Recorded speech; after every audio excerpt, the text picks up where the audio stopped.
Maayong buntag sa atong mga minahal na kaigsunan sa Surigao del Sur.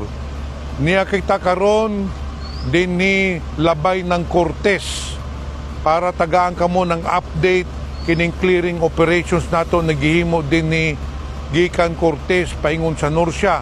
Kauban nako karon ang atong district engineer, Engineer Ruel Bantugan, o ang atong provincial engineer Eleuterio Cubero Jr. Nahitabo kini tungod katong bagyong Basyang na kung diin giulan kita duha ka gabi, duha ka adlaw. So Miyerkules, Huwebes kusog yun ang ulan. So pagka Biyernes nadawat na akong report kang Engineer Bantugan na naay landslide. So nag-coordinate me together with their equipment. Nagpadala ang provincial government din ni ng daghang pod na equipment og makita ninyo karon sige pag-clearing operations. Actually, tulo kini ka seksyon. Katong Biyernes, gitrabaho naton sa may Mato section, Kaloy sa Dios, pagkagabi nagihan na.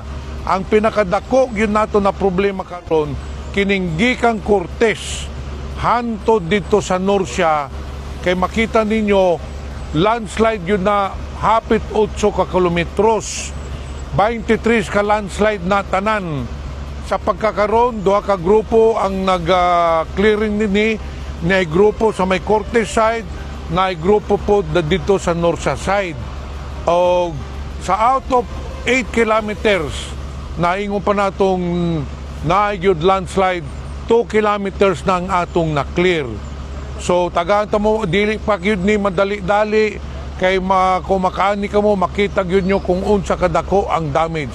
Pero kami, ang provincial government, kauban ng DPWH, naningkamot yun kami na masulbad kini nato na problema para gayod nakatagaan ng kaluwasan ang atong mga traveling public. Rest assured na dili gid kami muundang hantud dili namo matapos kini. In fact, kanang atong mga trabahante sa Provincial Engineer's Office, sa DPWH, walay gyud undang, wa nay gani mga tulog in town para gayud nakatagaan nato ng solusyon kining atong dako na problema.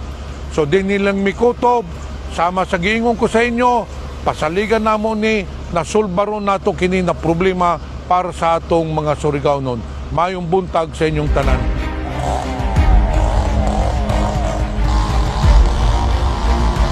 O ganyan.